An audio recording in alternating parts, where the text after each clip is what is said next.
Con la estructura del diplomado, el tema a tratar el día de hoy, los hechos como objeto de la prueba. Para ello tenemos a un distinguido profesional, abogado por la Universidad San Martín de Porres, estudio de maestría en Derecho Civil por la Universidad de San Martín de Porres, es profesor asociado de la Academia de la Magistratura, docente de la Facultad de Derecho de la Universidad de San Martín de Porres, actualmente es juez superior de la Corte Superior de Justicia de Lima Norte. Recibimos con un fuerte aplauso al doctor Gerardo Octavio Sánchez. Gracias.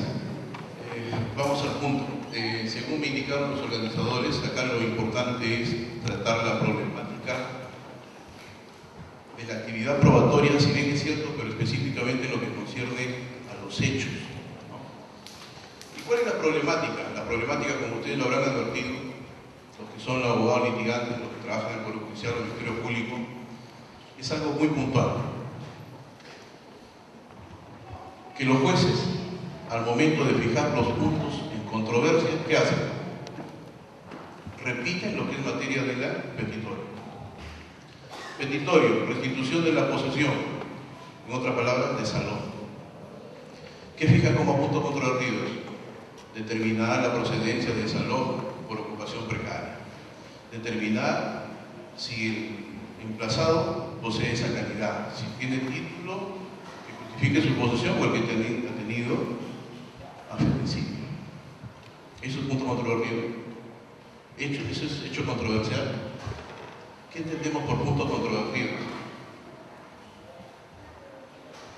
Los puntos controvertidos cubren la esfera jurídica del petitorio, los hechos en controversia. En otras palabras, el juzgador, ¿qué investiga? ¿Qué ausculta? ¿Qué verifica en el proceso? ¿La pretensión? ¿O los hechos que configuran ese petitorio? Cuando ustedes ofrecen sus medios probatorios como soporte material, ¿soporte de qué? ¿De la pretensión? ¿O de las afirmaciones que ustedes hacen sobre lo que ha sucedido?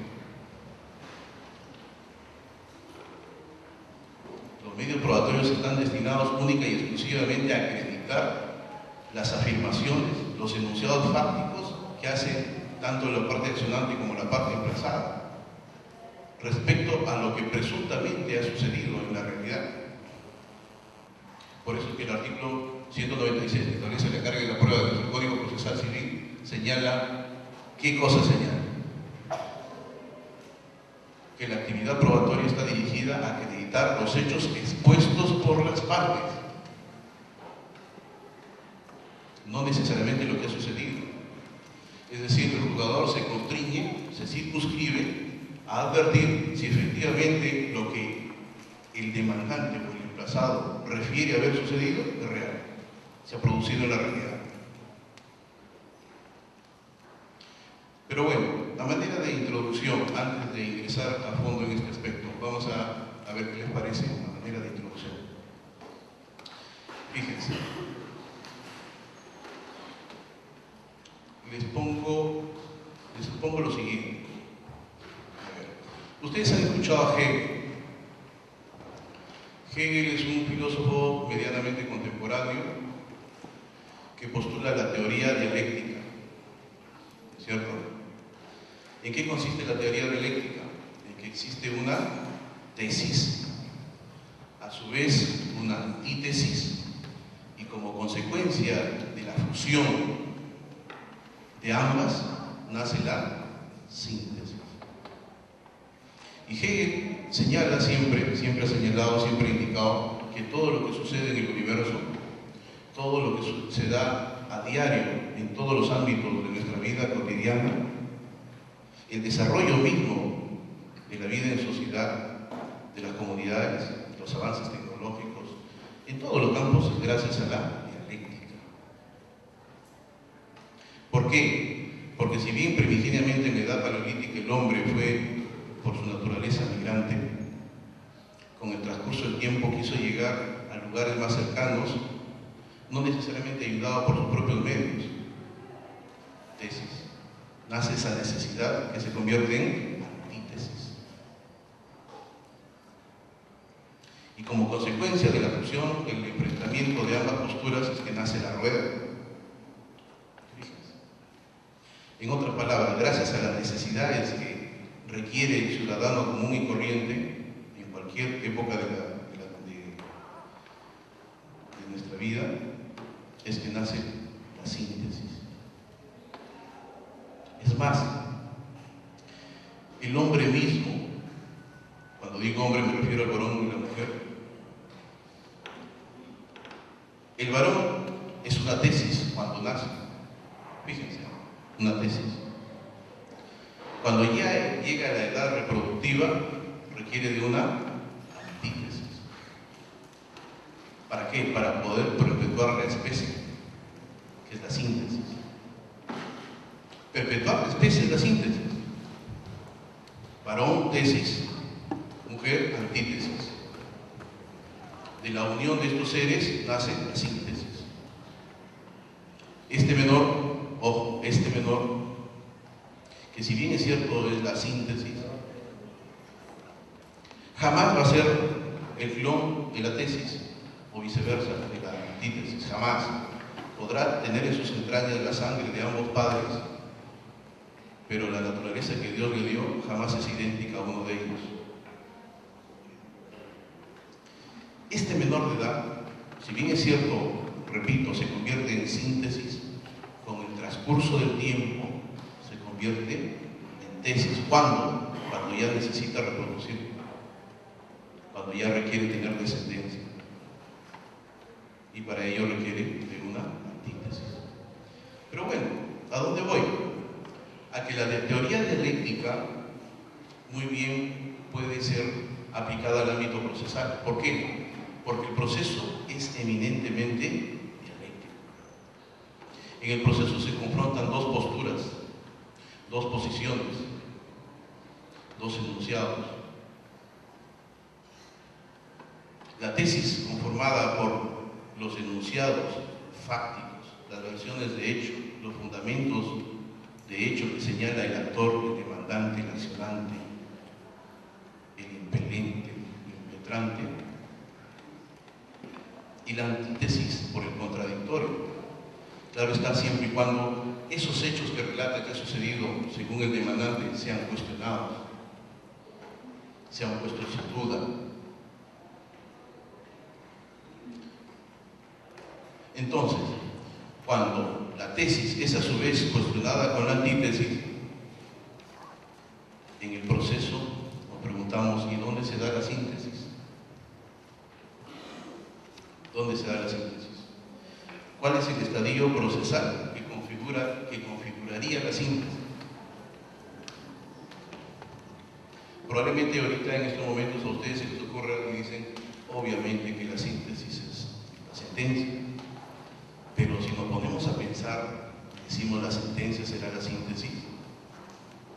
¿Qué sucede con la sentencia? Y no estamos hablando de una sentencia inhibitoria. Vamos a verificar cuál es la sentencia que se pronuncia sobre el fondo, la que estima o la desestima. Si los enunciados fácticos y los fundamentos factuales son acreditados gracias a los medios probatorios, y estos a su vez crean certeza, convicción en el juicio del juzgador, inevitablemente este juez va a tener que estimar la demanda y declararla fundada. En otras palabras, ¿qué está haciendo? Está corroborando ¿qué corrobora? La tesis. Entonces, si corrobora la tesis, obviamente jamás va a ser la síntesis, porque la síntesis, según Hegel, no es ni lo uno ni lo otro. Contrario sensu, si esos medios probatorios, si los medios probatorios de la parte emplazada son las que generan convicción al juzgador respecto de la incerteza, respecto de la falsedad de la versión vertida por el actor, la declarará infundada. Y entonces esa sentencia lo que estará haciendo es inclinarse a la antítesis. Por consiguiente, ¿dónde se genera la síntesis? Obviamente que no podría ser en el saneamiento procesal, porque el saneamiento procesal advierte la forma. ¿Acaso la síntesis se configurará en procesal de la conciliación, siempre y cuando ésta sea intraproceso, que por cierto ya no es un estadio obligatorio, pero eso no impide la eximia que pueda darse, pueda configurarse, ¿no? La conciliación en el saneamiento probatorio, no digo procesal, probatorio, en la fijación de puntos controvertidos, en la actuación de los medios probatorios, o luego de actuado cuando el juzgador los valora, los compulsa y como tal le genera o no certeza. ¿Dónde podría darse la síntesis del proceso? ¿Dónde podría configurarse? Si ustedes verifican, el proceso lo comparan con la ebullición procesal, fíjense. El proceso empieza a hervir, ¿no? Con la olla que contiene agua, ¿dónde? Con la demanda y la contestación.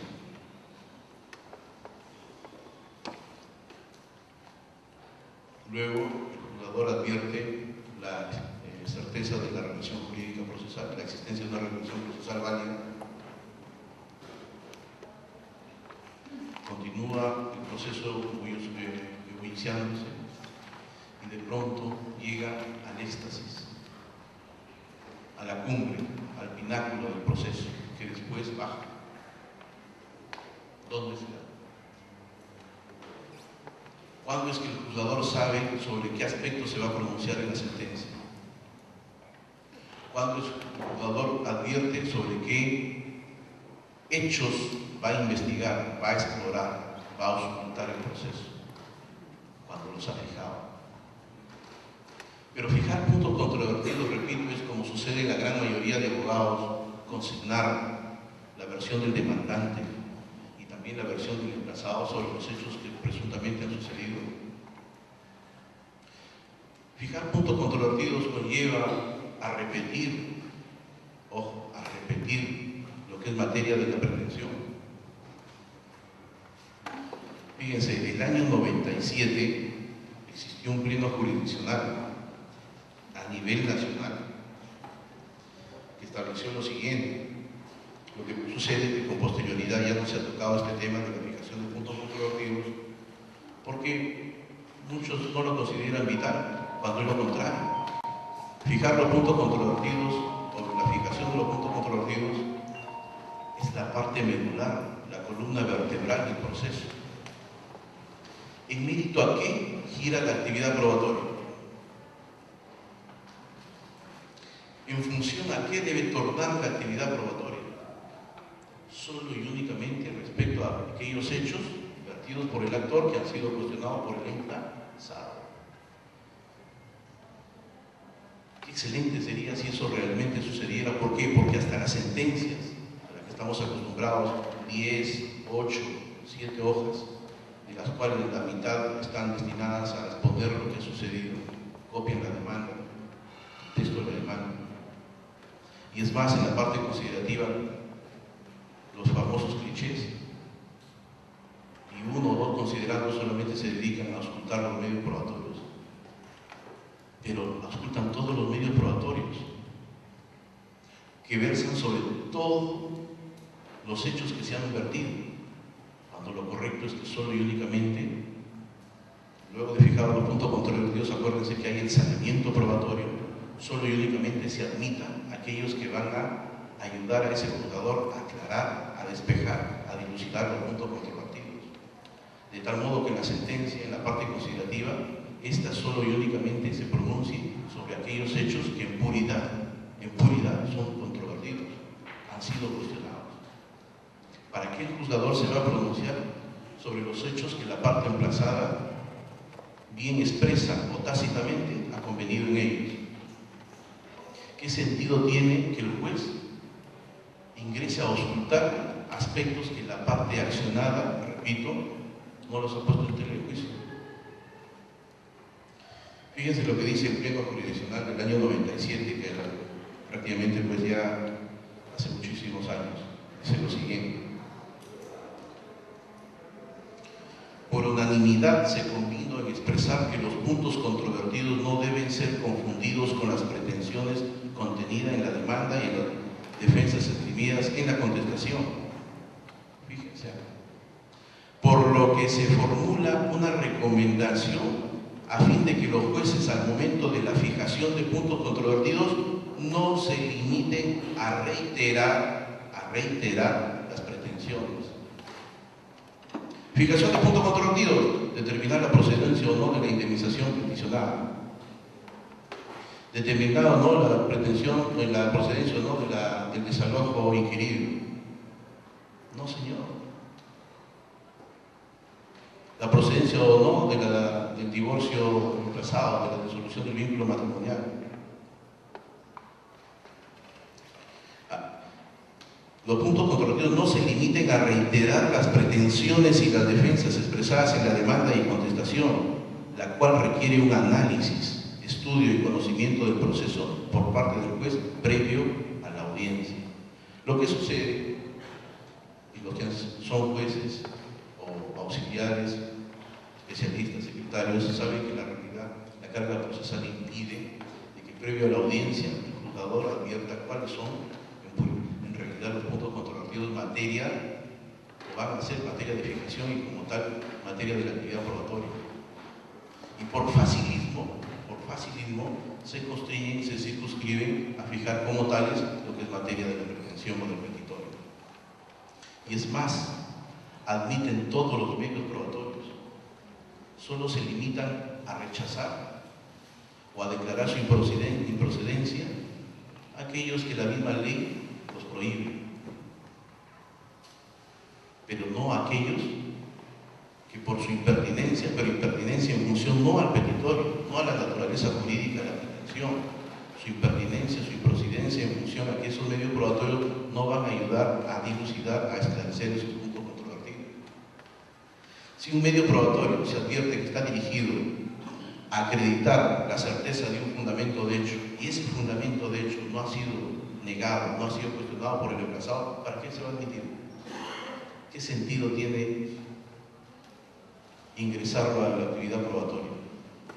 Es más, ¿cuál es la diferencia entre los requisitos que se exigen para admitir a trámite una demanda con los que se exigen para a su vez, de igual modo, incorporar al proceso de la contestación de la demanda?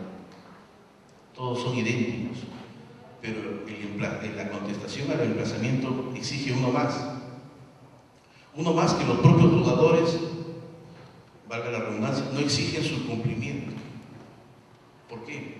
Porque es una práctica ya tradicional en que los abogados, todos nosotros los abogados, al contestar el emplazamiento, ¿qué decimos? Contestamos y negamos en todos sus extremos la demanda incoada por los siguientes fundamentos. No, señor, no puede ser de forma genérica. ¿Por qué? Porque el 442, si mal no recuerdo, inciso segundo del Código Procesal Civil, dice: uno de los requisitos de la contestación de la demanda, que el emplazado, el accionado, deberá pronunciarse sobre cada uno de los fundamentos de hecho de quién, expresado por quién, por el demandante.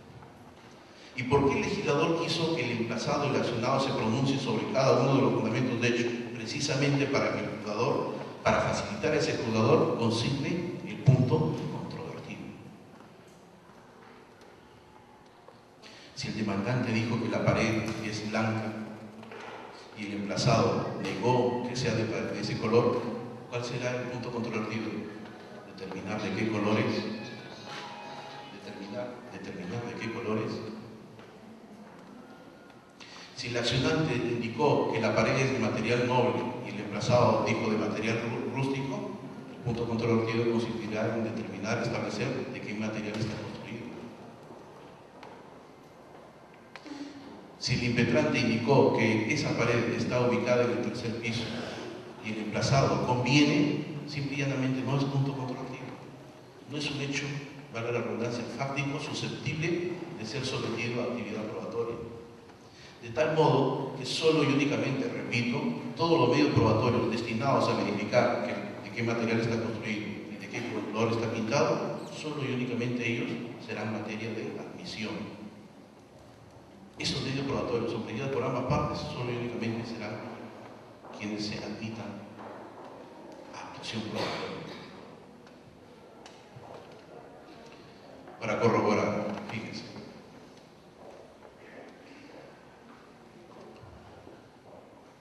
Presentada la demanda y sometida a la calificación, lo común es que para calificarla mayormente se empieza por los de forma. ¿Es correcto que se empiece por los de forma? No. Hay que empezar por los de fondo. ¿Por qué? Y a esto me van a dar la razón los abogados litigantes. Declaran la inadmisibilidad de la demanda.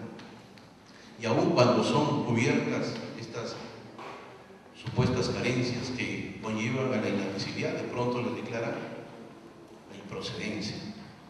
O sea, no es que ustedes no cumplan con cubrir la omisión detectada, de tal modo que se rechace, no, sino que después de la inadmisibilidad, el juzgador advierte que esa demanda no observa a plenitud una condición de relación con un presupuesto material. Y ustedes dirán, pero un momentito, ¿por qué muy bien usted no advirtió los presupuestos materiales, las condiciones de acción? Y recién, si estos se cubren a cabalidad, advierta usted las de forma. De tal modo que, si se declara la inadmisibilidad y esta es cubierta, se admite, de lo contrario, se rechaza. Pero ya no cabe la posibilidad de declarar la improcedencia. Aunque parezca increíble, al calificar una demanda, debe esta verificarse primero por las cuestiones de forma y no las de fondo. Ahora bien, a manera de introducción para tocar a fondo ya lo dicho como objeto de prueba. Cuando se califique esta demanda, ya empezamos con el silogismo jurídico. ¿Por qué?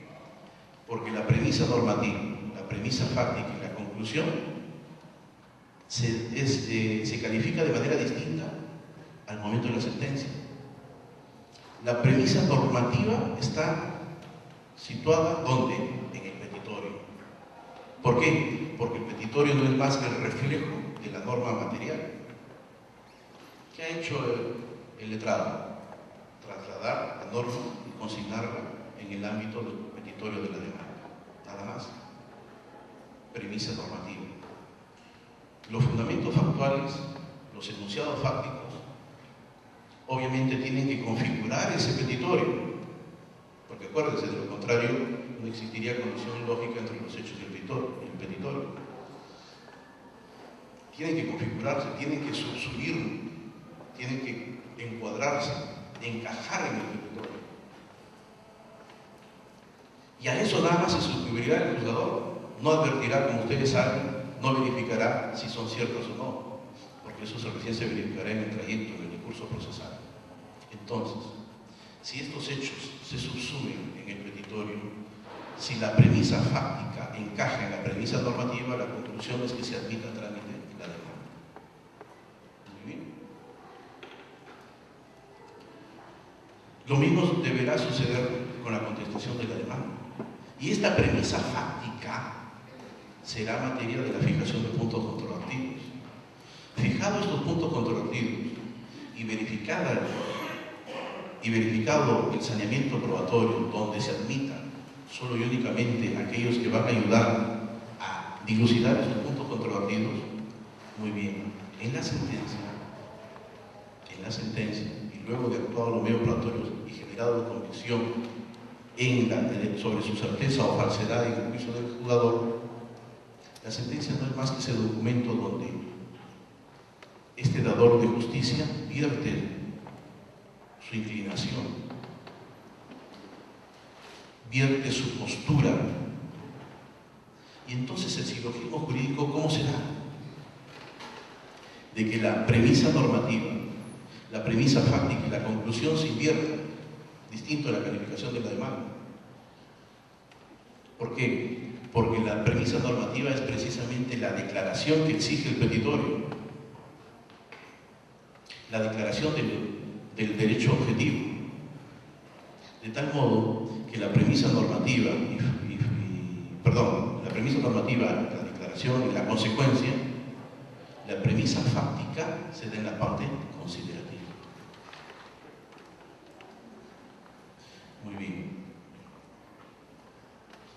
Ahora bien, cuando ustedes presentan la demanda, obviamente preverán de que ésta, a su vez, observe a plenitud los presupuestos materiales y formales. De estos presupuestos materiales, tiene que haber un orden de precedencia, tiene que haber un orden de prelación.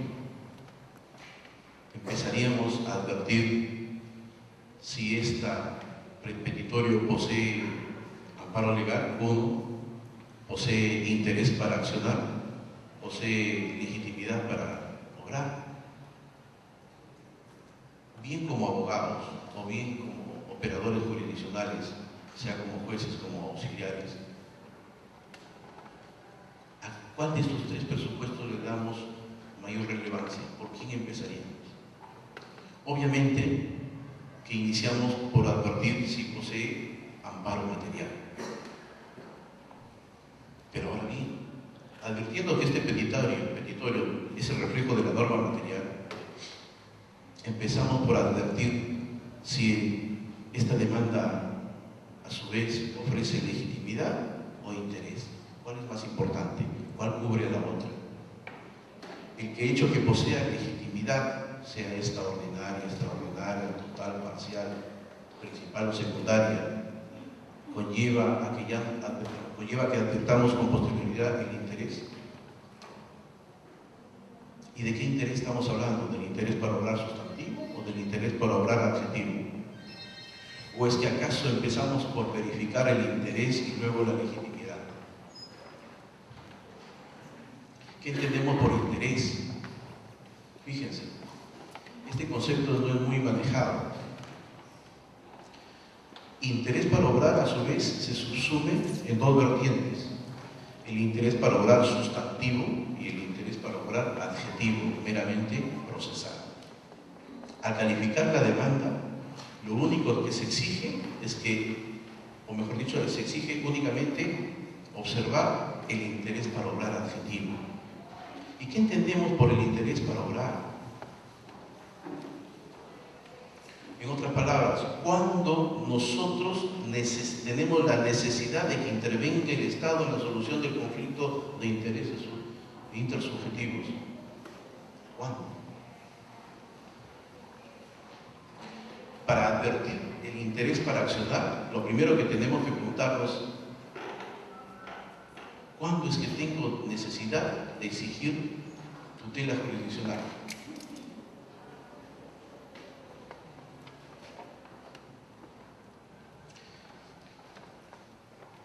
Si la señora, ojo,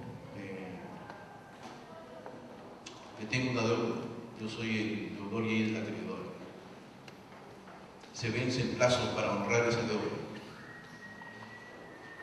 Fíjense, ya poseo necesidad de que intervenga el juez.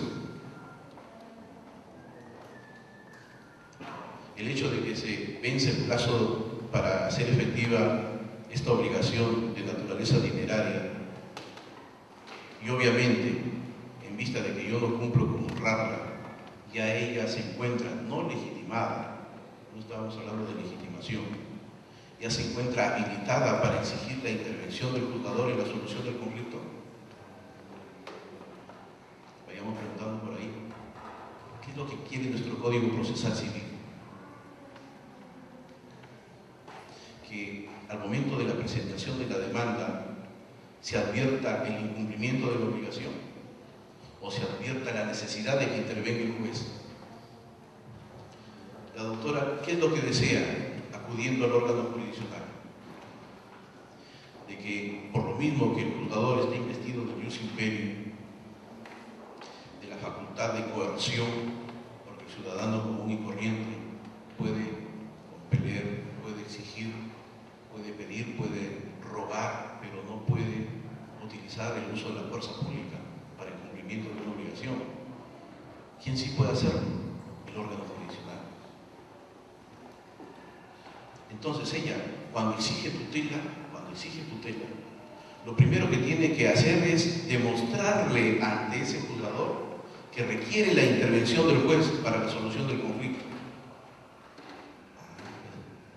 Fíjense, ese concepto es similar al que en su momento ese juzgador le dé la razón. Es totalmente distinto. Cuando ella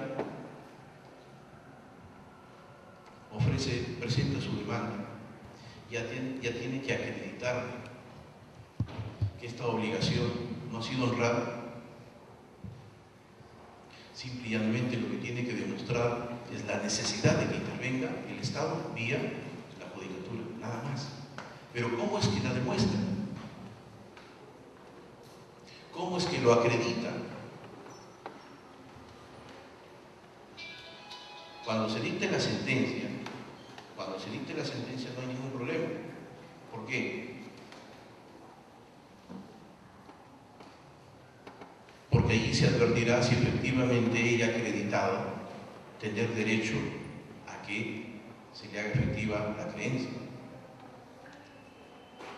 Entonces, ¿qué es lo que tiene que advertirse, repito, al momento de la presentación de la demanda, al momento de ofrecer el interés para obrar?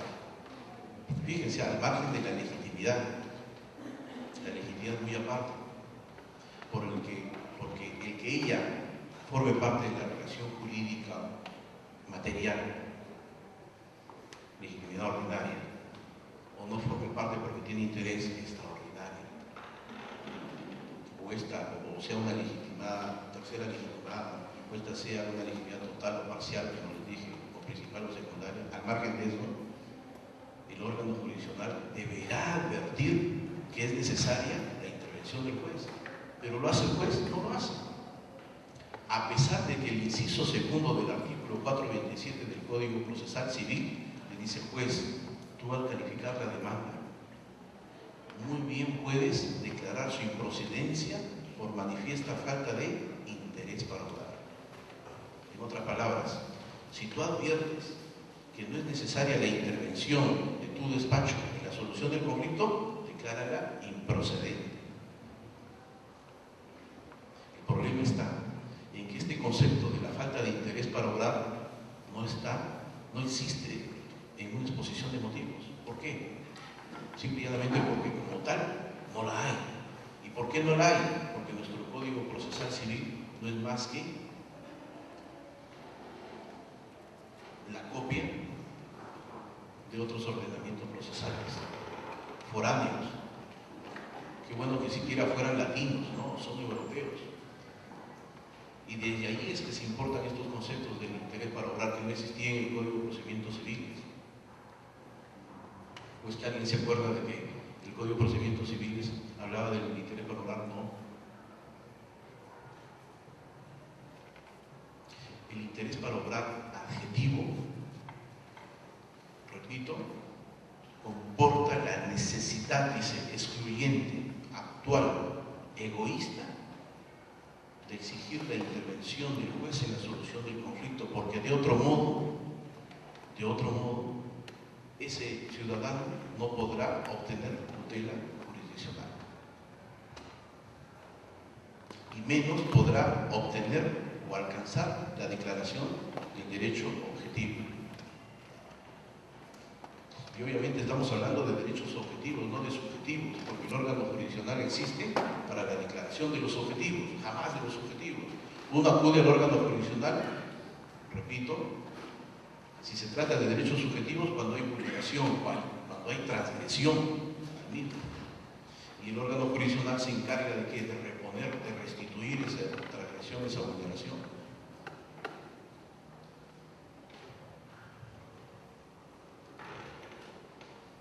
El legislador, sin tener en claro el concepto del interés para obrar, de pronto para disminuir la carga procesal en el Poder Judicial, dijo: ah, caramba, estamos advirtiendo que en el Perú antiguo, de las primeras constituciones políticas, ya se había establecido la conciliación extrajudicial. Vamos a actualizarla. Y se dicta la ley de conciliación extrajudicial, que por casualidad no hace más que materializar, objetivizar el concepto del interés para obrar. ¿Por qué?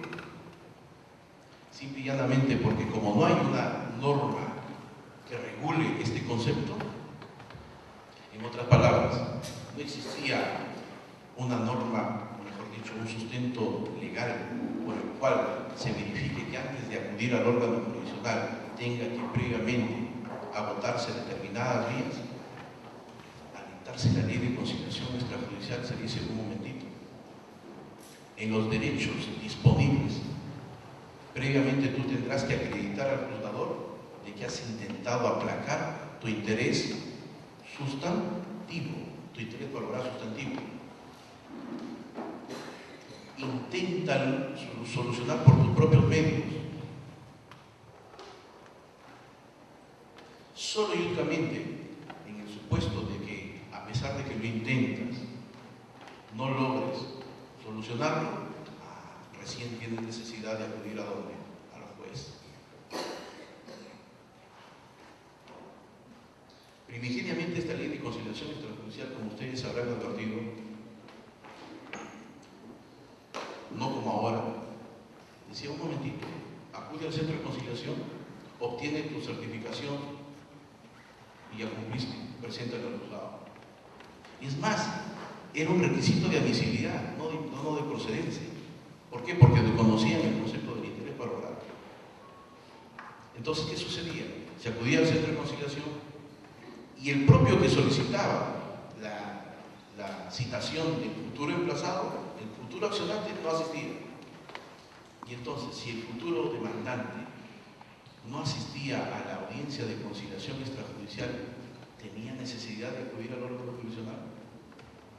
Había intentado aplacar su interés para lograr sustantivo, no. A raíz de eso es que se modifica la ley de conciliación extrajudicial, y en estas intervenciones, en estas exposiciones, es que se escucha y dice un momentito, no es posible que quien esté accionando, quien esté presentando la demanda, quien comporte la relación, el sujeto activo de la relación procesal, se advierta del acta de conciliación que no haya asistido. Por eso es que ahora el artículo 6, si mal no recuerdo, de la ley de conciliación extrajudicial establece que si se advierte del acta de conciliación que el propio demandante no asistió a ella, la demanda será declarada improcedente por falta de interés para lograr. Fíjense cuán importante es eso. Muy bien, pero nos preguntamos lo siguiente. Mientras todos los presupuestos sean formales o materiales, como contraparte tiene un medio de defensa ante su inobservancia por parte del emplazado, ojo, en otras palabras, si el demandante, ustedes como emplazados advierten que no posee legitimidad para obrar, a su vez el propio ordenamiento procesal dice: emplazado, te doy este mecanismo, las excepciones y defensas previas.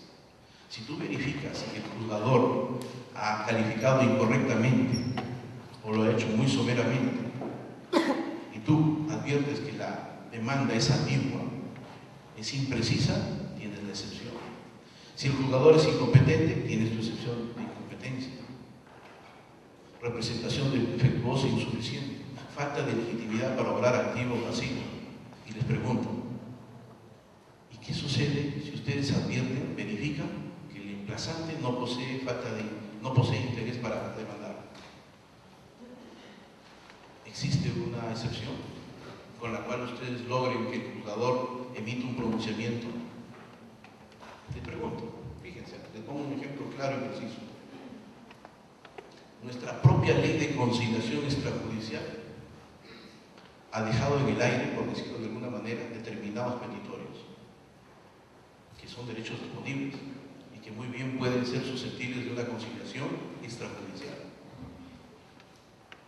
No todas las pretensiones se encuentran normadas bien por el lado de que se exige obligatoriamente que asistan a la conciliación extrajudicial, otras en forma facultativa, pero hay algunas que no están reguladas.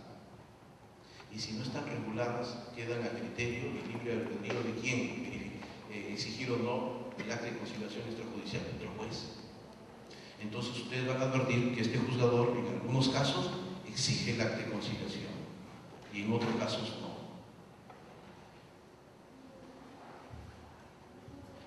Ustedes como emplazados dicen, pero un momentito, acá debió el demandante previamente acudir al centro de conciliación. ¿Qué mecanismo legal tienen a su disposición para hacerle ver a ese juzgador que no debió admitir la demanda? Entonces por ahí alguien dirá, apelo del auto admisorio, pero pregunto, ¿hay agravio? No existe agravio. Pediré la nulidad, pero es que la nulidad es un remedio y como tal solamente procede contra actos procesales no contenidos en ella. Y no hay agravio precisamente porque el ordenamiento procesal nos da determinado mecanismo de defensa, pero en este caso no.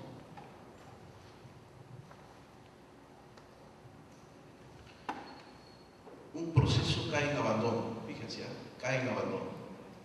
Y el Código Procesal Civil establece que para volver a demandarlo tiene que pasar un año. ¿Qué sucede si es que antes del año emplaza nuevamente? Y ustedes como accionados tienen conocimiento de ello y les llega el auto admisorio. ¿Qué articulación hacen valer frente a ese juzgador que ha admitido indebidamente esa demanda? Porque todavía no se ha vencido el año. Oiga, si no se ha vencido el año que estipula la norma, ¿qué es lo que no posee? Necesidad de que intervenga el juez. Si no ha asistido al centro de conciliación, ¿qué es lo que no posee? Necesidad de que intervenga el juez. No posee interés para obrar. Pero existe una excepción de falta de interés para obrar, no está regulado, no está normado.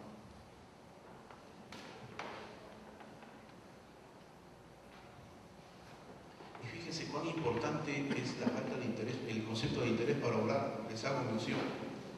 Nuestro anterior presidente, hubo un anterior presidente de nuestro país que fue emplazado primigeniamente allá por la década del 80, ¿no? Vía afiliación. Muy bien. La decisión firme en este caso se dio algo así por el año 90 y tantos. Cuando ya asumió la presidencia, se le volvió a demandar. Y obviamente su defensa de inmediato interpuso excepción de cosa. O sea, en primera instancia, esta excepción fue acogida, porque a criterio de la juez advirtió la triple identidad, las partes eran las mismas, el petitorio era idéntico. ¿Y cuál es la tercera identidad? Que el interés para obrar sea él mismo. ¡Ah, caramba! Distinto al Código de Procedimientos Civiles, sí. Las partes sean las mismas, el petitorio sea similar y el interés para obrar igual no. Entonces, cuando es apelado y esto es concedido con efecto suspensivo, la Sala Superior dijo, un momentito, efectivamente las partes son idénticas, el petitorio es similar, pero la necesidad de que intervenga el juzgador ahora es igual a la necesidad que tuvo en ese entonces de que intervenga el órgano jurisdiccional. Llegaron a determinar, a concluir que no. ¿Por qué? Porque si bien es cierto, en ese entonces existía la prueba de sangre, esta no poseía la particularidad, las características de lo que ahora sucede con la prueba de así. Por eso es que revocan y la declaran infundada y dispusieron que continúe el proceso. Así es. Miren cuán importante es este concepto de la necesidad de la intervención del juez en la solución del conflicto, del interés para obrar. Es más, fíjense, nuestro propio Código Procesal Civil, nuestro propio Código Procesal Civil, si bien es cierto ha establecido 3 excepciones, 7 de ellas configuran falta de interés para obrar. Me explico. La falta de agotamiento de la vía administrativa. Señor, tú no puedes todavía pedir la intervención del Estado vía la judicatura si es que no has logrado un pronunciamiento definitivo en sede administrativa. Mientras no lo obtengas, no tienes necesidad de acudir ¿a dónde? Al juez. Pero esa es la excepción de falta de agotamiento de la vía administrativa. ¿Acaso este agotamiento necesariamente tiene que darse solo y únicamente en la vía administrativa? ¿Acaso no puede configurarse en otro ámbito? Y si muy bien puede configurarse en otro ámbito, ¿qué excepción tienes a la mano para acreditar la falta de interés para lograr por parte del actor? Excepción de cosa juzgada, también. Si ya obtuviste un pronunciamiento jurisdiccional firme, sea esta cosa juzgada absoluta, relativa, material o procesal o formal, perdón, ¿qué necesidad tienes ahora nuevamente de exigir, de poner en movimiento la maquinaria judicial? Ya no tienes interés para cobrar. Litispendencia, un momentito, si ya tú estás llevando, mejor dicho, si ya hay un proceso abierto, también con la triple identidad, con las mismas partes, idéntico petitorio, con similar interés para obrar, y está en trámite, ¿qué necesidad tienes de nuevamente accionar por lo mismo?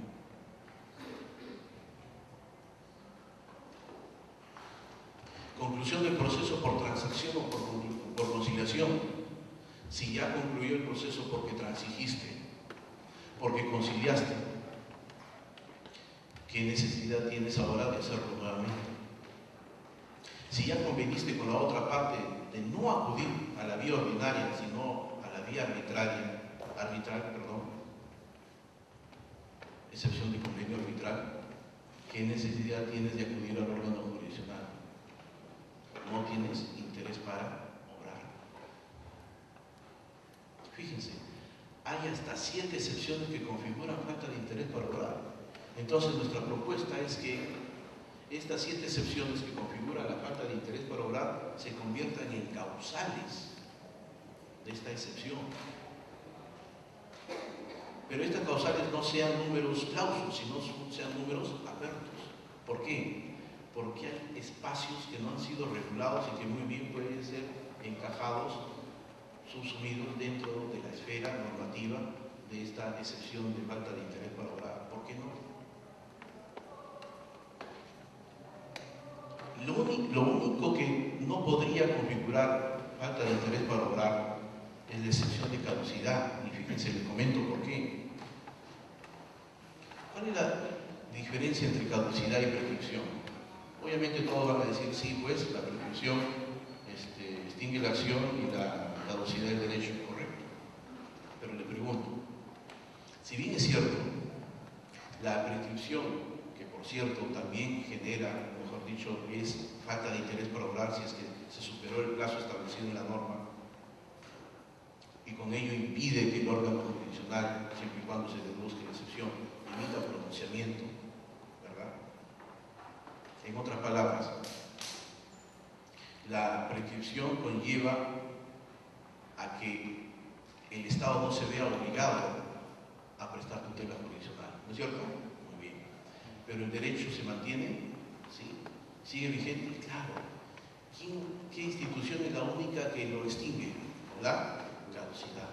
Entonces pregunto, si por efectos de superar el plazo de caducidad, el derecho, mejor dicho, la relación jurídico-sustantiva se esfuma, se extingue, y a pesar de eso vuelve a demandar, ¿qué es lo que no posee? El accionante. Si su derecho ya caducó, y a pesar de ello, repito, acciona, ¿qué es lo que no posee el demandante? Legitimidad. No posee interés, no tiene ya necesidad de acudir al órgano jurisdiccional, al margen de que no está legitimado, al margen de que no está legitimado.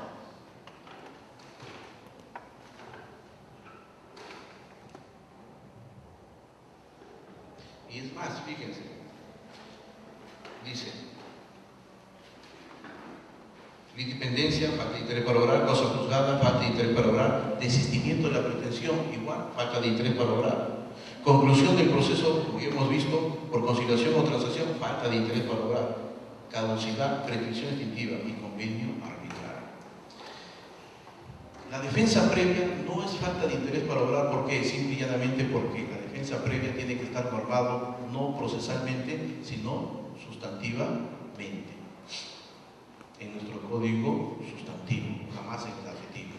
Por eso es que la defensa previa no configura falta de interés para obrar. Muy bien.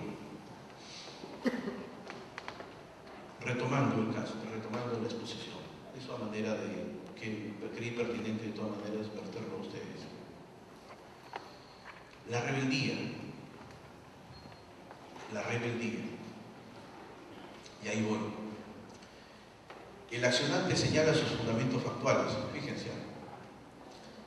indica con precisión cuáles son los enunciados fácticos que vierten. Muy bien.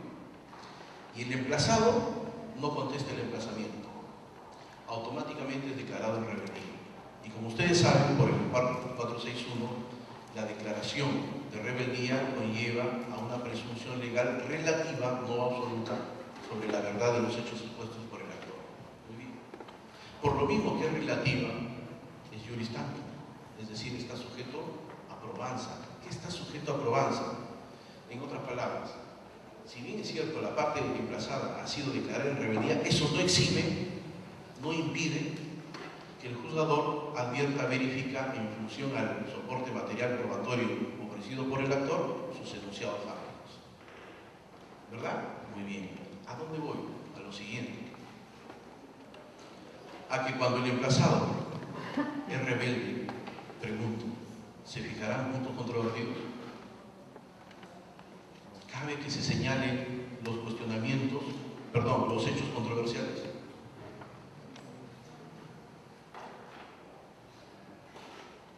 Sin embargo, a pesar de que estoy seguro ustedes están, luego de esta explicación, llegan a la conclusión de que no existen puntos controvertidos, advertirán que muchos órganos jurisdiccionales sí lo hacen. Lo hacen.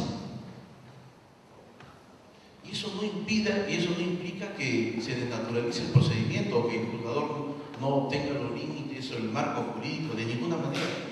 Porque ya les digo, la fijación de puntos controvertidos solo y únicamente se obtiene de aquellos hechos vertidos por el actor que han sido cuestionados o negados por el emplazado, y punto. Si el accionado no los cuestionó expresa o tácitamente, porque no se apersonó al proceso, no tiene por qué fijarse los puntos controvertidos. Alguien dirá, oiga, pero ¿y entonces a qué conlleva? Conlleva que eso no implica a que el juzgador de todas maneras saneamiento probatorio admita allí sí todos los medios probatorios ofrecidos por el actor para advertir y luego de someterlos a actividad probatoria para verificar si efectivamente, ojo, si efectivamente la versión que da sobre lo sucedido se ha dado en la realidad. Porque si llega al convencimiento de que efectivamente la versión señalada por el actor no es real, simplemente desestimará la demanda. De lo contrario, la acogerá.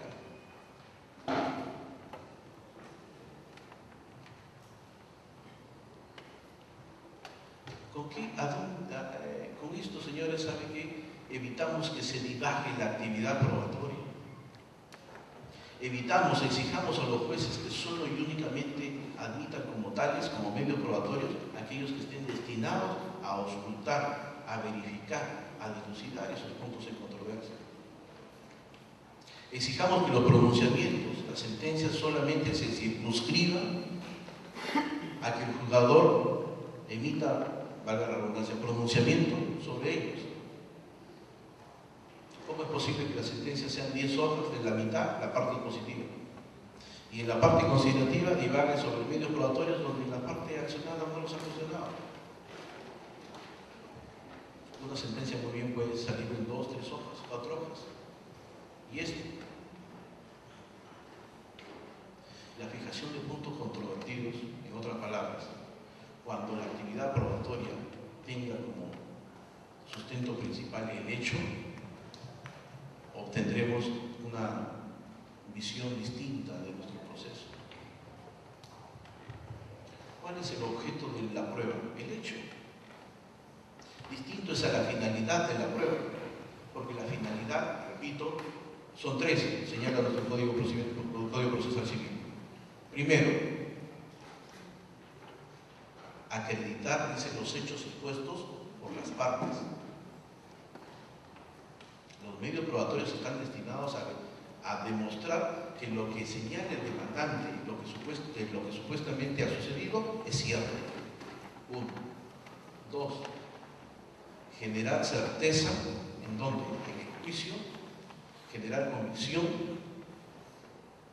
en el juicio del juzgador. Cuando ustedes dicen, estas son mis pruebas, un momentito, no son pruebas, son medios de acreditación, son medios de probanza. ¿Cuándo es que se convierten en prueba? Cuando han generado convicción, cuando han logrado convencer a ese juzgador que los hechos relatados son ciertos. ¿Gracias a qué? A los medios de acreditación. Mientras no convenzan al juzgador, no puede hablarse de prueba. La prueba se configura como tal, repito, cuando ha logrado a este juzgador convencerlo. Y la tercera finalidad conlleva obviamente a que el juzgador tenga sustento material para en donde a su vez basarse la sentencia que va a verter. Entonces, fíjense, finalidad de la prueba es muy distinta al objeto de la prueba. El objeto de la prueba es el hecho. El problema está en que nuestro ordenamiento procesal ha asumido de que el juzgador debe verificar la existencia del hecho o la versión que sobre el hecho da la parte. Es lo segundo. ¿Y qué sucede si es que como consecuencia de la dilucidación de los puntos controvertidos no se acredita la versión del demandante, tampoco la versión del emplazado, si no aparece lo que realmente sucedió? Es factible. El demandante dice que la pared es blanca, el demandado dice que es negra, y no es ni blanca ni negra, es verde.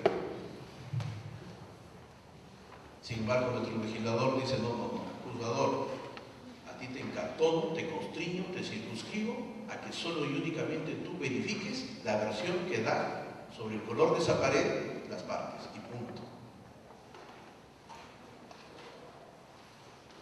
Por eso el 196 dice, la finalidad de la prueba es acreditar los hechos expuestos por las partes. ¿Y qué va a suceder cuando el juzgador llegue a la convicción de que lo que sucedió no es lo relatado por el demandante ni por el emplazado? ¿Cuál va a ser la decisión?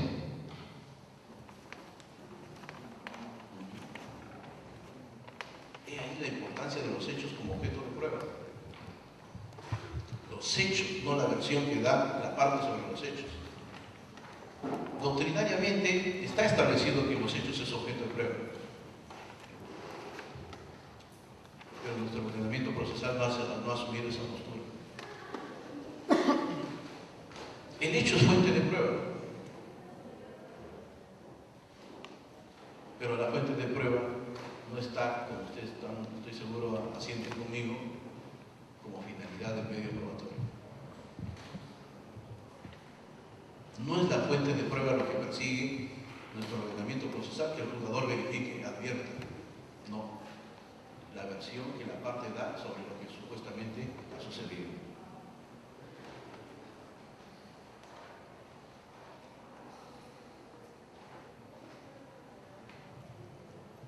¿Dónde es que se puede advertir con mayor certeza lo que sucedió y no necesariamente el relato que las partes señalan sobre lo que supuestamente sucedió? En el ámbito penal, en el ámbito civil no. Tan cierto es que, por decir, en el ámbito laboral, como ustedes tienen conocimiento, está establecido el principio de primacía de la realidad. Fíjense. Y la pregunta es, ¿por qué el principio de primacía de la realidad el juzgador civil no la puede aplicar? ¿A qué intereses responde nuestra legislación sustantiva y procesal? Que otros institutos de distinta naturaleza de su vía procedimental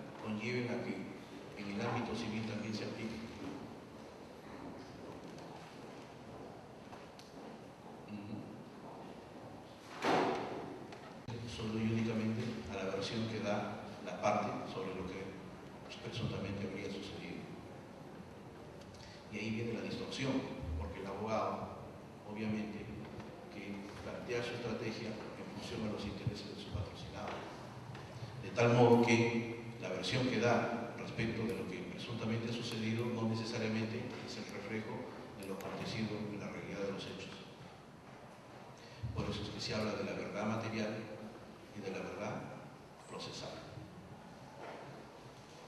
Todo lo que no está en el mundo del expediente no existe. Y el valor supremo de la justicia está muy por encima de eso. Va más allá. Y nuestra legislación de ninguna manera puede, creo yo, no lograr ese objetivo. De ahí que se habla de estas corrientes tan fuertes que ustedes tienen conocimiento del neoconstitucionalismo, que el jugador no sea un simple Rousseau, Montesquieu, boca de la ley, no, que el jugador sea un creador del derecho. Pero nuestra realidad pobre del juez que se anime a ser creador del derecho, prevaricata. Es un juez prevaricador. Pobre del juez que se inmole, que quiera realmente ser justo, queja, denuncia. Se ha apartado del texto expreso de la norma. Un momentito, señor, pero la jurisprudencia, la doctrina, no se puede distinguir donde la ley no distingue. El silogismo jurídico conlleva una justificación interna y una justificación externa, es cierto. Señor, pero la justificación externa conlleva a poner en conocimiento de las partes en mi decisión de que la doctrina y la jurisprudencia abonan la postura que yo he asumido. Explíquenle eso a ustedes al momento de una denuncia penal.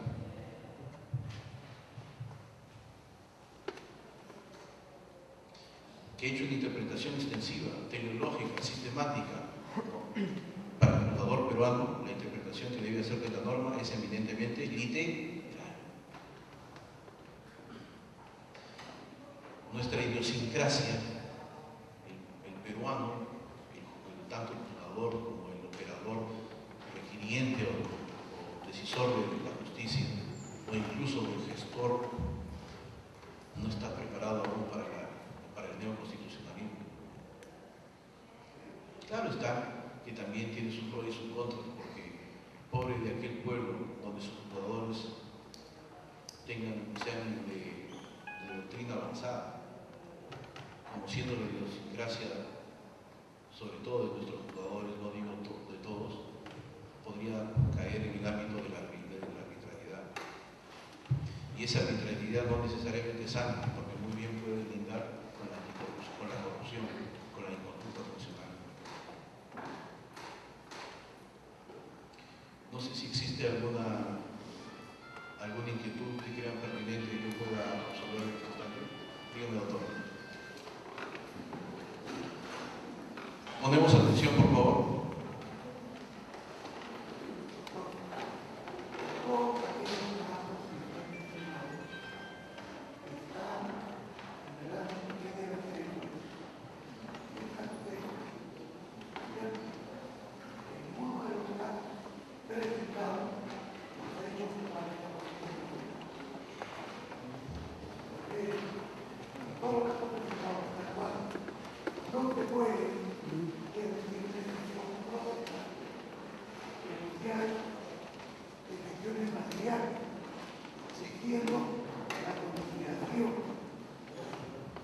Siendo la conciliación, como usted mismo lo ha dicho, la materialización del derecho material, del interés para obrar, claro. Tenemos el artículo 6 o 7, creo, del Código Civil, que habla sobre el interés que debe tener una persona sustantivo. El interés sustantivo, lógico. Entonces, allí bien podría deducirse una excepción material para atacar la falta de interés para obrar. Fíjense, nuestro Código Civil, como bien lo advierte acá el doctor, el artículo 7 del título preliminar habla del interés económico legítimo, ¿no es cierto? Esa es precisamente la diferencia, el interés para obrar sustantivo que se logra con la emisión de la sentencia y esta quede firme porque ya obtuvo la tutela jurisdiccional. Sin embargo, el interés para obrar adjetivo o procesal solo y únicamente se advierte, como lo repito, al planteamiento de la demanda. ¿Tiene necesidad de que intervenga el juez en la solución del conflicto? Punto. Como no hay una norma que prevea cuáles son esas reglas para advertir el interés para obrar, repito, es que por casualidad se dictó la ley de conciliación extrajudicial. Y esta ley de conciliación extrajudicial no hace más que objetivizar, materializar ese concepto. Porque tú no podrás acudir al juez mientras no logres intentar, no hayas intentado conciliar tu asunto. Y si no logras hacerlo, recién te sientes habilitado para acudir al órgano jurisdiccional. El problema que señala el doctor es que hay variedad de situaciones donde uno puede decirle al juez: un momentito, doctor, usted no tiene necesariamente por qué admitir a rajatabla una demanda. ¿Acaso le está acreditando que tiene necesidad que intervenga el Estado? Si bien es cierto, nuestro Código Procesal ha establecido que el juez puede declarar improcedencia de la demanda por falta de interés para obrar, sin embargo, no ha reglamentado, no ha normado cuál es el instrumento como medio de defensa de forma para lograr que ese juez emita un pronunciamiento al respecto. El caso que les digo, así como hay muchos, pues fíjate, tú no debiste admitir la demanda porque todavía no se ha vencido el año que tenía que pasar para que accione. ¿Qué excepción hay? No la hay. Pues tú no debiste admitir la demanda porque ese petitorio es susceptible de conciliación extrajudicial. Sin embargo, lo has admitido. ¿Qué excepción tengo a la mano? Tampoco la hay. En todo caso, estaríamos frente a una excepción innominada en el sentido de que no posee regulación. Claro, el doctor está hablando de excepciones de orden de naturaleza material que muy bien pueden ser planteadas. Hasta donde yo tengo entendido, todavía no existe, al menos en la jurisprudencia, uno de esa naturaleza. El interés para obrar, si ustedes lo desarrollan a plenitud, exigen conocimientos del jugador, van a advertir que no tienen conocimiento preciso de él. ¿Cómo es posible que no tenga interés para obrar? Les pongo un caso concreto. La ley de arbitraje, si mal no recuerdo, el artículo 53 dice, a ver, fíjense, se dicta el laudo arbitral, ¿no es cierto? ¿El árbitro tiene poder de coerción? No la tiene, muy bien, pero por el hecho de que no la posee, eso conlleva a que necesariamente tengamos que acudir al juez, a su ejecución. Ni siquiera la propia ley de arbitraje lo consiente, porque dice, ojo, un laudo arbitral que no es cumplido, no es acatado, solo y únicamente podrá exigirse en la vía jurisdiccional siempre que, y ahí lo condiciona, el propio árbitro, con la autorización de las partes, no haya podido ejecutar su propio laudo. De tal modo que si ustedes advierten, así lo establece la ley de arbitraje, de que ese árbitro por lo menos no ha intentado, no ha exigido a las partes que acaten su laudo, no tiene necesidad de exigir la intervención de la parte, no tiene necesidad de acudir al órgano jurisdiccional. ¿Por qué? Porque no posee interés para obrar, no tiene necesidad.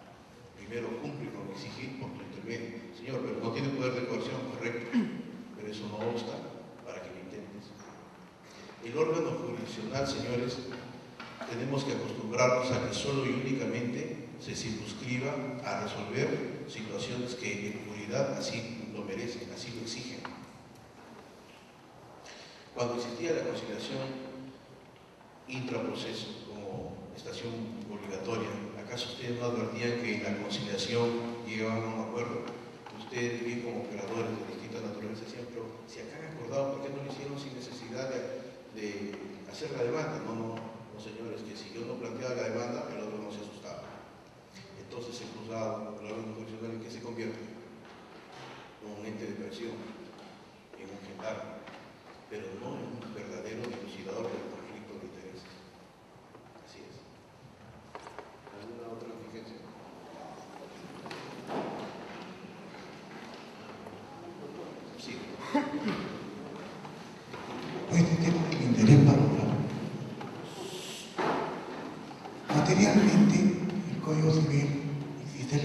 situación de retención. Retención. ¿Sí? El derecho de retención. Cuando quien quiere desalojar tiene que pagar previamente los gastos efectuados por el inquilino que ha hecho mejoras si el demandante, el arrendador, demanda desalojo, en este caso, ¿cómo se configuraría su falta de interés con lo señalado del derecho de retención?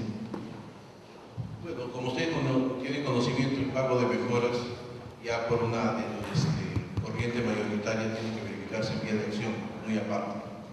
Por lo mismo de que la naturaleza del proceso de desalojo solamente se vierte a la acción, ¿no? Nadie podrá señalarme lo contrario de que en todo caso podríamos tomarlo, lo que usted me dice, como una excepción de incumplimiento. ¿Por qué les digo? Porque hasta donde nosotros tenemos conocimiento, el pago de mejoras en modo alguno, a mi criterio, nos llevaría a establecer que no exista interés para pagar. En principio, porque lo que usted me está señalando es de naturaleza sustantiva. En todo caso, podría encajar dentro de la esfera de la defensa previa. Porque la defensa previa, como establece el 452, es un mecanismo de defensa de forma, siempre y cuando esta defensa previa, repito, esté sustentada en una previa acción que debe advertirse, pero ojo, está señalada, está circunscrita en el Código Civil, no en el Código Procesal. Así es. Bien, si ustedes habrán advertido, yo primigenamente no estuve en la relación de los expositores, se me pasó una voz a última hora prácticamente, de tal modo que espero que en una oportunidad que se dé más adelante poder desarrollar este tema con mayor tranquilidad. Desde ya les agradezco.